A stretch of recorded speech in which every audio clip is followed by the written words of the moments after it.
ಹೆಂಗ್ ಹೆಂಗ ನೀವು ಅವ್ರು ಕೇಳ್ಬೇಕು ಹೆಂಗೆ ಅನ್ಯಾಯ ಅದು 70 ಅವ್ರ ಕಾಲದಲ್ಲಿ ಇದ್ದಾಗ ಮಾಡ್ಲಿಕ್ಕೆ ಆಗಿಲ್ಲ.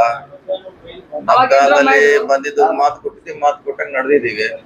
ಅದ್ರಲ್ಲೇನು ಅನ್ಯಾಯ ಇಲ್ಲ. ಮತ್ತೆ ಅವ್ರು ಹೇಳವ್ರ ವಿರೋಧ ಪಕ್ಷವರು ವಿರೋಧ ಮಾಡಿದವ್ರ ಕೆಲಸ ಅಂತ ಅವ್ರದ್ದು ಒಳ್ಳೇದ್ ಮಾಡಿದ್ರೆ ಒಳ್ಳೇದ್ ಸ್ವಾಗತ ಮಾಡ್ಬೇಕು. ಎರಡೂ ಸಮಾಜದಲ್ಲಿ ಮುಖ್ಯಮಂತ್ರಿಗಳ ಸಮ್ಮುಖದಲ್ಲಿ ಅಧಿಕಾರಿಗಳೆಲ್ಲ ಚರ್ಚೆ ಎಲ್ಲಾರು ಹೆಮ್ಮೆಗಿದ್ದಾರೆ. ಅವರೇ ಬಂದು ಸಂತೋಷ ವ್ಯಕ್ತ ಮಾಡಿದ್ದಾರೆ ಸಿಎಂ ಅವ್ರ ಮುಂದೆ.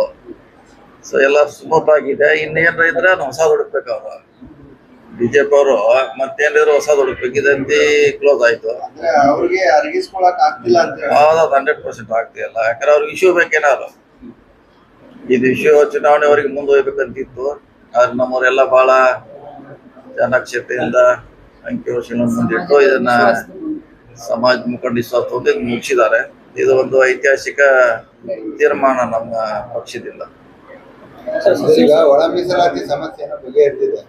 ಆದ್ರೆ ಪಕ್ಷದ ಒಳಗಿನ ಒಳಬೇಗುದೇ ಇನ್ನೂ ಕುದಿತಾ ಇದೆ. ಅದು ಹೆಂಗ್ ಮಾಡ್ತಿಲ್ಲ. ABC ಕ್ಯಾಟಗರಿ ಹೆಂಗಾಗಿದೆ ಅದು ಹಂಗಾಗ್ತೈತಿ. ಆ ಬಿದ್ದು ಈ ಬಿದ್ದು ಸರ್ಸಿಯಾಡಿ ಏನೇನೋ ಮಾಡ್ಯಾರ. ಇದು ಹಂಗಾಗ್ತದೆ. ಮೊದಲು ಹೇಳಿದ್ರೆ ನಮ್ಮ ಪಕ್ಷದ ಪರಿಹಾರ ಮಾಡ್ಲಿಕ್ಕೆ ವರಿಷ್ಠ ಇದಾರ, ಹೈಕಮಾಂಡ್ ಇದೆ, ಸ್ಟೇಟ್ ನಲ್ಲಿ ಸೀನಿಯರ್ ಲೀಡರ್ ಇದಾರ, ಬಗೆಹರಿಸ್ತಾರ. ಮತ್ತೊಂದು ಪಕ್ಷದಲ್ಲಿ ಎಲ್ಲ ಇವ್ರದ ಸಮಶಾಂತಿ ಇರಲಿ, ಯಾವುದೇ ಪಕ್ಷ ಇರೋಲ್ಲ. ಅದನ್ನ ಕಾಲಕ್ಕೆ ಪರಿಹಾರ ಮಾಡುವಂತ ನಮ್ಮ ಹೈಕಮಾಂಡ್ ಅವರು ಮಾಡ್ತಾರೆ.